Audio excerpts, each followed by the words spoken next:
It is another bold step by the Lagos State Universal Basic Education Board, Lasubeb, towards bridging the education gap in the state. At a stakeholder sensitization meeting, Lasubeb reaffirmed its resolve to bring every child back to the classroom under the Project Zero campaign. The initiative, introduced in response to the learning disruption caused by COVID-19, has so far identified, enrolled and reintegrated over 32,000 out-of-school children into the school system. To ensure that all children on the street are enrolled back to the school, so as for them to have access to inclusive and quality basic education, as it is their right and the responsibility of the government and parents to ensure that no child is left behind. So the essence of this sensitization has even transcended beyond just sensitizing them. We also use it as a forum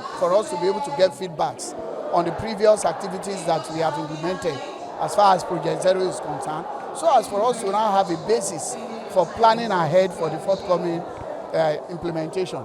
And some of the things that have been said has also provided us with information regarding areas that we need to improve upon, which we have also promised to factor into the upcoming implementation. The program also provides essential school materials such as uniforms, bags, sandals, and notebooks. Beyond that, about 470 parents have been empowered through vocational training in partnership with the Ministry of Women Affairs and Poverty Alleviation. So we're supporting children with everything they need to start school.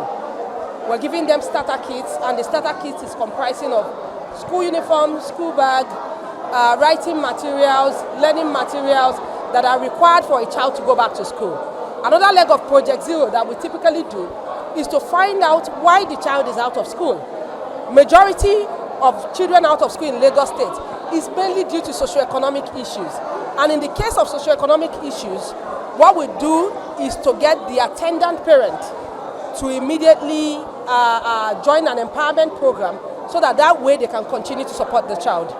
Strategies for identifying and tracking children under the scheme were outlined, with a call on school-based management committees to work closely with parents and head teachers to ensure these children stay in school. The area where we need to participate, because I know that all of us here today, we have role to play and we have responsibilities in making sure that all out-of-school children are back to school.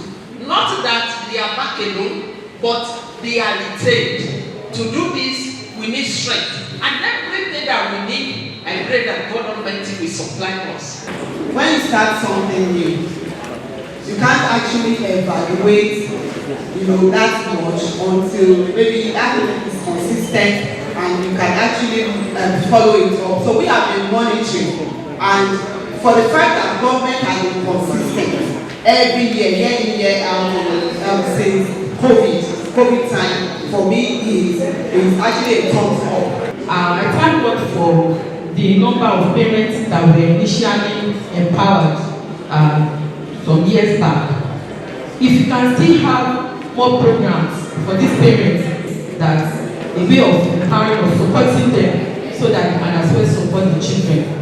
What they can do is to sensitize the communities, including CDAs, CDCs, and market women, motor parks, and the union leaders that should be sensitized on these projects. The strategic move of Project Zero, as far as Lagos State is concerned, is what is used as a template for Nigerian education. When you come to Project Zero is a mechanical tool being used to bring in children into the school, being used to coerce all those out-of-school children into the school environment.